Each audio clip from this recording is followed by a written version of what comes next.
Question should always be, why didn't this deal take place immediately after? Because it was brought to the table on October 9. It was brought to the table on October 17. Why didn't it immediately start? Second question should be, I didn't realize Israel had 10,000 hostages that they could release. You know? It's odd.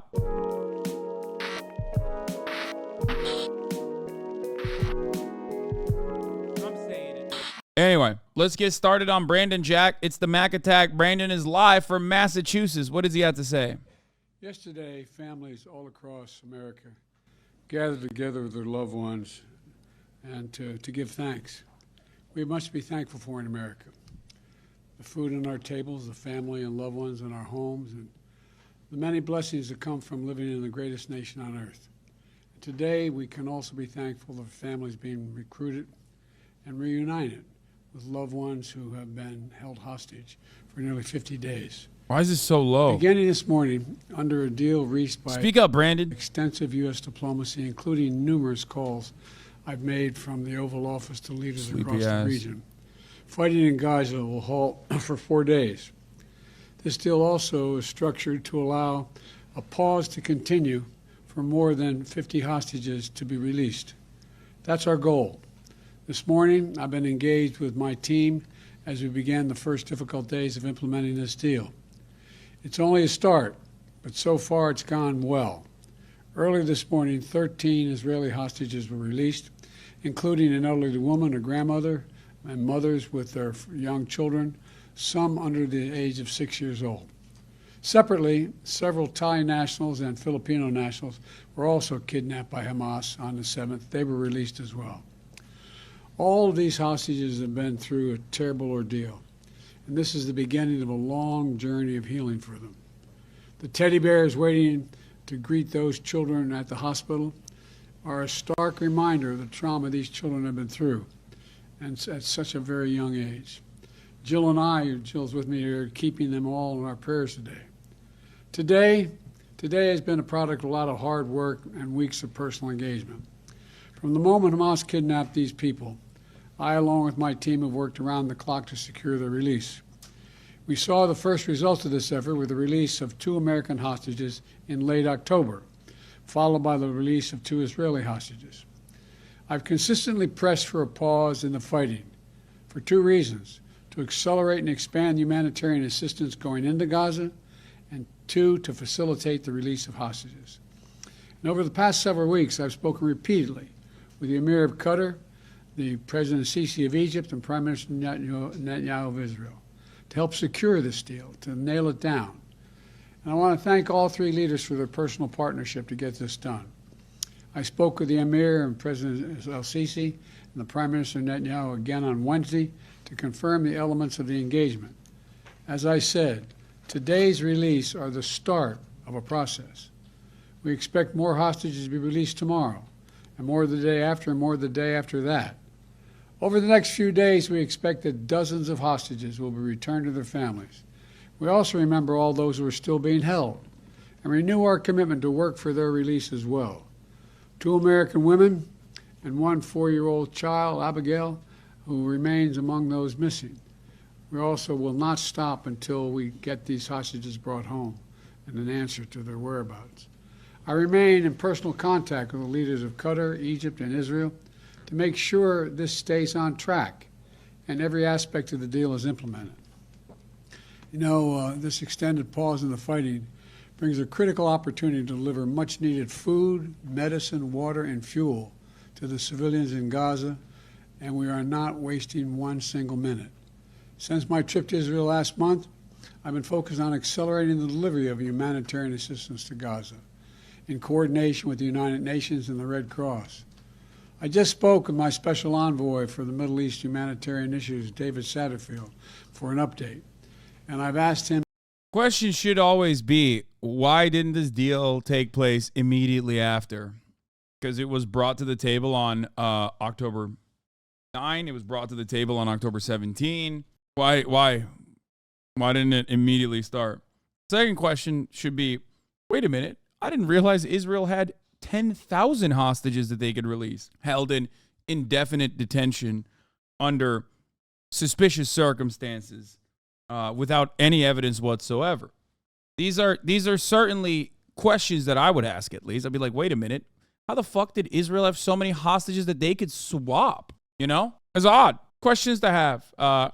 Certainly, of course, it's not that like no Palestinian commits a crime. They certainly do, of course. Everyone does. Crime is a constant, especially if your material conditions are awful. But having said that, most of the Palestinians that are held in Israeli detention facilities are held under suspicion with secret evidence. Actually, I don't even want to put air quotes on that because they do call it secret evidence. They don't tell you what the reasoning is. Just something to consider. Now, those guys might be considered prisoners in American media, but they are also hostages in reality. To monitor our progress hour by hour and keep me personally informed. From the beginning, we put in place mechanisms to prevent Hamas from diverting these supplies. You're the only person calling the hostages exactly what they are, hostages, not prisoners? Yeah. And we're continuing that effort to make sure aid gets to the people who need it. More than 200 trucks arrived at the crossing point in Egypt into Gaza today. How many of those 10K are children? Not all of them, obviously. Not even close to all 10K. But it doesn't matter. Like the idea that like men that get arrested, the idea that like enemy combatant aged men getting arrested under a military court is like a valid fucking arrest is ridiculous. No, 40% are not under, people under 18, you mean? Yes, dude. Minors under the age of 18. Yes. Just because they're Palestinian doesn't change the reality that they're still minors, okay? What is this like incredibly freakish fucking perspective here? I love that this is what we're, you know. Oh, you're making fun of the headlines. Sorry. Okay. I thought you were unironically doing the, because I have seen people be like, well, so many people on Twitter talking about how like, well, a lot of them are like under the age of 18, but they're still like close to 18. And it's like, God damn, dude, what the fuck is this? In medicine, as well as fuel and cooking gas. The fuel will be used not only to power the trucks delivering this life-saving supplies, but for desalinization, for water wells, for hospitals, and for bakeries. And hundreds more trucks are getting in position as well, ready to enter Gaza over the coming days to support the innocent Palestinians who are suffering greatly because of this war that Hamas has unleashed. Hamas doesn't give a damn about them. We also look to the future. As we look to the future, we have to end this cycle of violence in the Middle East. We need to renew our resolve to pursue this two-state solution where Israelis and Palestinians can one day live side by side in a two-state solution with equal measure of freedom and dignity. 2 states for 2 people. Yeah, totally. No, definitely. That's totally valid. Thanks, man. That's definitely what's going on right now. Yeah. 2-state solution, Jack. Totally. We're going to do it. It's like, this is basically being the mouthpiece for Israel at that point. When you say we're going to do a 2-state solution, you're unironically appearing as a mouthpiece for the Israeli government to the Western world. However, you're doing a shitty job with it because you're basically doing PR for Israel in like maybe 2001 or 1996. Okay. Which is the last time Joe Brandon's brain functioned and performed as normal brains do. The idea that there is a 2-state solution that we could move towards here is fucking ridiculous. Okay? Yeah, maybe in 1996, this would have popped off. You know, this would have been a banger take, dude. Which with no real interest in actually doing it. But the notion that like we can have a 2-state solution now is incredibly silly. And it's more important now than ever. Hamas unleashed this terrorist attack because they fear nothing more than Israelis and Palestinians living side by side in peace.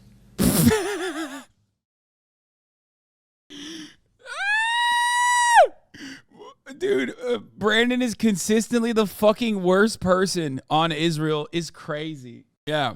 No, they did this. They did this because peace was so close, dude. That's why. They were like, oh man.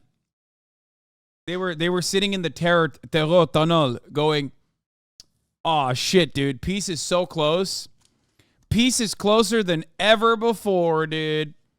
They were like, shit, man. Oh, dude, it seems like peace is about to happen. Peace in the Middle East is about to happen. We have to attack.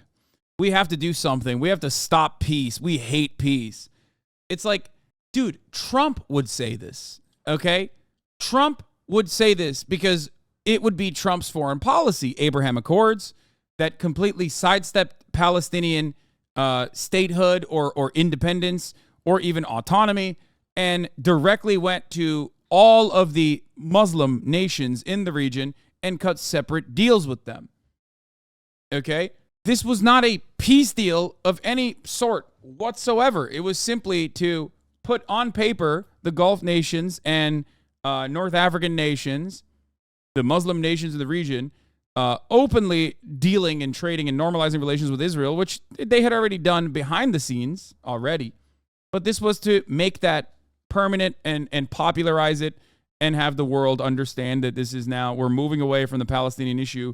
Israel is going to continue occupying this territory and behaving in the same way that it wants to, no matter how vicious, which was so stupid. It was such a stupid fucking thing. Like, how are you so idiotic that you assume that you can fucking maintain an occupation on 5 million people, okay, with just cause? Like, they have a just cause, not Israel. Palestinians do, in wanting to return to their homes, right?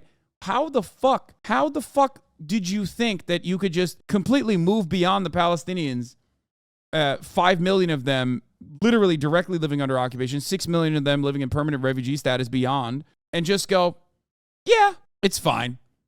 It's fine. Israel will keep doing what it's doing, you know? Mow the lawn every now and then. Like, that's so stupid. It's so dumb. What? Hamas was stupid AF? What did they expect that would happen? What? They are fanatics unlike the IRA. Hamas would become irrelevant, though. They are fanatics unlike the IRA. The occupying power sets the standard of the violence. It is the most responsible party always, okay? Hamas is fanatical in the actions that they engage in, specifically on October 7th, were brutal. No one is going to argue with you on that front. However, the notion that you think that Hamas didn't realize that there was not going to be a retaliation from Israel is stupid. The point is, it's a suicidal act to ensure that Israel understands that their violent occupation and their apartheid regime cannot come without cost. That's the whole point. That's the entire point of their actions in general. It's born out of the pure desperation one feels existing under a apartheid regime that seemingly the rest of the world is completely given up on. Like, no one at that point was like, yeah, we got to fix this shit. This shit is like completely unjustifiable. You know, to continue down the path of terror and violence and killing and war is to give Hamas what they seek. And we can't do that. So today, let's continue to be thankful for all the families who are now and those who will soon be brought together again. And I want to once again thank the Emir of Qatar, President Sisi of Egypt, and Prime Minister Netanyahu for their partnership to make what we've done so far possible, and for their continued leadership as we all keep working to implement this deal. And over the coming days, I'll remain engaged with leaders throughout the Middle East as we all work together to build a better future for the region. A future where this kind of violence is unthinkable. A future where all children in the region, every child, Jewish, Muslim, Christian, Israeli, Palestinian, Arab, grow up knowing only peace. That's what we do. We're waiting now. Just a matter of, I thought, maybe even as soon as by the time I got here. But in the next hour or so, we'll know what the second wave of releases are. And I'm hopeful that it's as we anticipate. So thank you all for listening. I'll take a few questions. Mr. President, when will the first American hostage? I agree that the murdering of civilians was bad, but I absolutely think the kidnapping of hostages was justified and appropriate. I mean, it's a tactic. It's a very violent tactic, and it comes out of pure desperation. I don't think it's a good thing at all. I'm not going to sit here and be like, it's appropriate and it's just. I understand why they did it, but I'm not going to say that it's a good thing, because it's not. It's not, bro. There's no situation where, like, you know, taking a fucking baby is a good thing, okay? You have to understand. If you want to solve a problem, you have to look at why that problem is occurring to begin with. That's precisely the reason why Israel's security candidates year over year have made Israel's security worse and worse. We don't know when that will occur, but we expect it to occur. And we don't know what the list of all the hostages are and when they'll be released. No, you just react. We know the numbers that are going to be released. When you fire on human shields, they're not human shields? No, you just react? What do you mean? I don't understand what you're saying. So it's my hope and expectation it'll be soon. And of the 10 Americans that are unaccounted for, do you know all of their conditions? Are they all alive? We don't know all the conditions. Mr. President, how long do you expect this war is going to take? And have you encouraged Prime Minister Netanyahu to set a timeline, say, by the end of this year? I've encouraged the Prime Minister to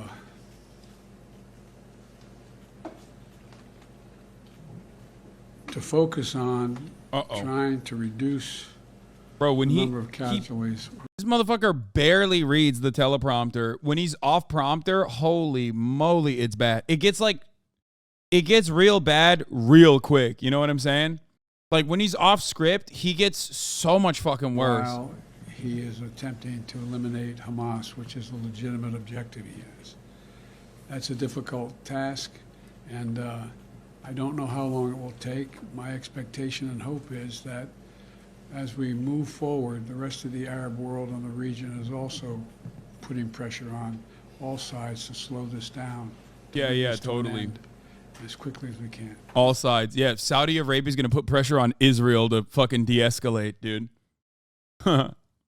President, do you trust Hamas to uphold troops could be extended by a few days or more? I think the chances are real. Mr. President, there are members of your party who would like to see conditions placed on aid to Israel.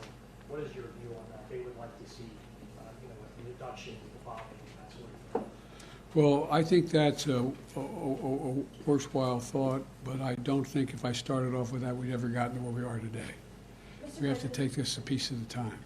Mr. President, do you trust Hamas to uphold their end of the deal? I don't trust Hamas to do anything right. I only trust Hamas to respond to pressure.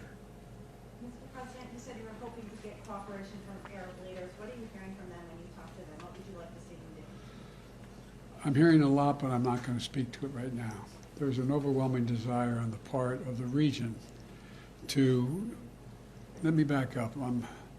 I cannot prove what I'm about to say, but I believe one of the reasons why Hamas struck when they did was they knew that I was working very closely with the Saudis and others in the region to bring peace to the region by having recognition of Israel and Israel's right to exist.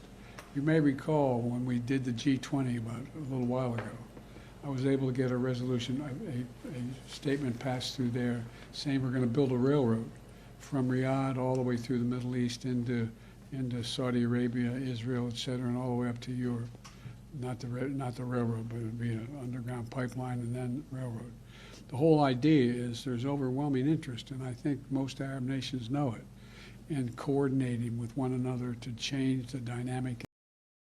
Bro's fumbling on the oil barrel prices. Bro, it doesn't matter.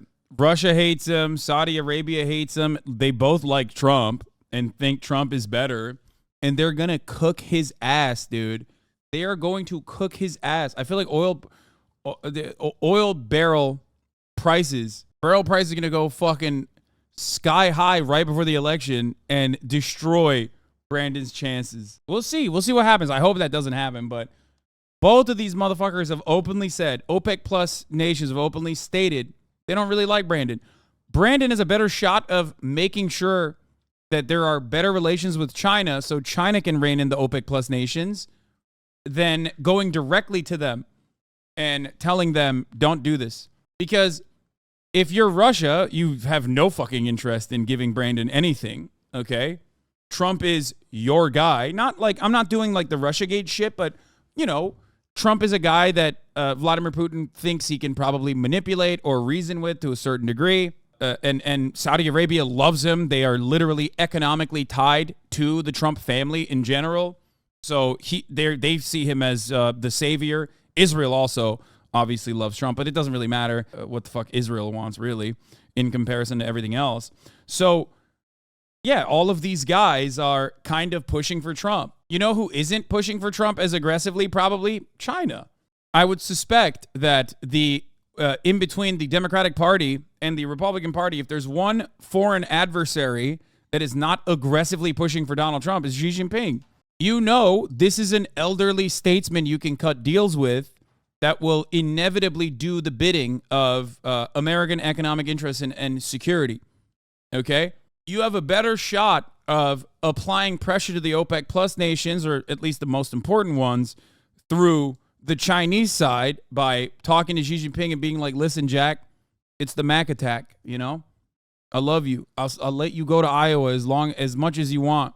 Do you think Iran prefers Brandon too? Fuck yes, Iran prefers Brandon. 100,000%. Iran prefers Brandon so much they haven't even attacked Israel. Like, you think pot shots from Hezbollah is from southern Lebanon is full-blown, full-scale ground invasion? No, it's not. I think that I said this already. I think that they were very quietly, and also in some instances, this is wee-woo speculation.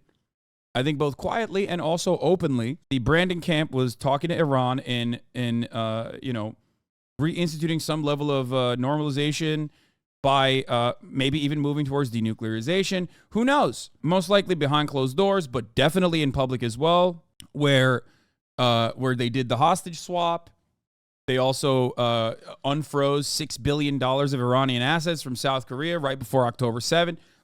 And I think that part of the reason why Iran hasn't retaliated against Israel as aggressively as even Israel and many other regional actors thought they would, including Palestinians, including Hamas, is partially because they assume that there is some level of good faith negotiations. I think Trump coming into power would make the situation in the Middle East significantly worse, as what you are experiencing right now is directly a consequence of Trump's Middle Eastern policy. The issue is the Brandon camp completely fucking caved and followed through to a T the Trump administration's policies. There were so many different ways in which the Brandon camp could have reined in Israel's actions. Okay? Slapped them around a little bit. They didn't do any of that, which was insane. They didn't do that. And as a matter of fact, they accelerated it by quietly giving whatever reserves that we had to Israel, sending munitions with unprecedented secrecy, not even showing the actual assessment, the actual accounting of what kind of weapons were being sent to Israel. That's insane. That's insane. It's almost like foreign policy has nothing to do with the party in power. I often do say that American foreign policy is bipartisan. However, there is a difference between good statecraft and good statesmen and bad ones, okay? This is why I've said what I've said about Hillary Clinton. I think Hillary Clinton is evil, right? I think Hillary Clinton is evil because she knows better and she still acts out in these bloodthirsty ways. However, and I would say the same thing about Joe Brandon as well. Well, Joe Brandon, not himself personally, but the people that are his major advisors here, because his brain is mush. It's tapioca pudding. Trump was better still? No, I've never said that, and I never will say that. My anger is directly, my anger against Joe Brandon is how he didn't fucking put an end to Trumpian ass policies. They didn't fucking they didn't pull back the American embassy from Jerusalem. They didn't put any fucking checks on Israel. Israel continued to be more and more far right. You've said this before. Democrats calcify Republican legislation. Exactly. Republicans make an action, or the Trump administration makes a uniquely awful decision, blowing up the fucking Iranian denuclearization agreement that was actually Obama's signature foreign policy accomplishment, and then moving the embassy to Jerusalem. Holy fuck. I mean, recognizing Jerusalem and Golan Heights as Israeli territory, these are unimaginably awful foreign policy decisions. You might not think that these are important foreign policy decisions from where you're standing, because, you don't really think about this kind of thing, but this is the culmination of 75 years of brutality. And when you let that happen, when you let that unfold and you just unshackle Israel and tell them to go crazy, go nutty with it, you're grossly ignorant if you think Biden is just Trump light. I'm grossly ignorant if I think Biden is Trump light. I think Biden quite literally followed through on Donald Trump's Abraham Accords and his foreign policy on Israel. I think I just explained to you parts of the Brandon administration and their foreign policy that I thought was moving in the right direction with Iran, for example. I think that it was great that he pulled out of Afghanistan. Could have been done better, but overall, that was another Trump-era policy that he actually had the bravery, the courage to fucking pull out of. I think that this administration greatly fucked up on Ukraine. and I know that that is an unpopular position to mention. It will become more of a popular position in the next 1 or 2 years, you know, when we make these assessments, right?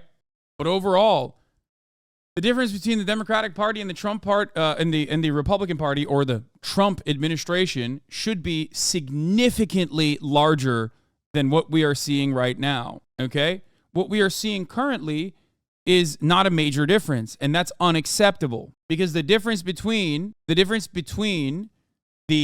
Obama administration and the Trump administration was grave. Okay? It's really interesting to think about, because, like, you know, there's a give and then there's a take. And there are instances where the Brandon administration has done better than the Obama administration for labor, for example. Obviously, material conditions are different, but for labor, Brandon is seen as like this. I mean, he's let his NLRB do whatever they want, which is great, which is unimaginably good. It's really, really, really good. Okay, and I would say that infrastructure spending, albeit marginal and could have been much better, even though it was eviscerated by Manchin and Sinema, gutted by the Republicans for no fucking reason whatsoever, a lack of $15 minimum wage. Like, these are things that Brandon pushed for and wasn't able to fully implement. However, there were plenty of good things that he passed in the first 4 years. Okay? It still moved the needle in the correct direction. Now, I think this is an honest assessment. Like, I'm looking at this. Yeah, the IRA was great. Like, the Inflation Reduction Act could have been much better, but it's good. It's moving the needle in the correct direction. However, when it comes to foreign policy, ridiculous that he's just continued with Donald Trump in their region for longer-term peace. And that is what I'm going to continue to work on. Thank you all very, very much. I appreciate it. Thank you. Anyway,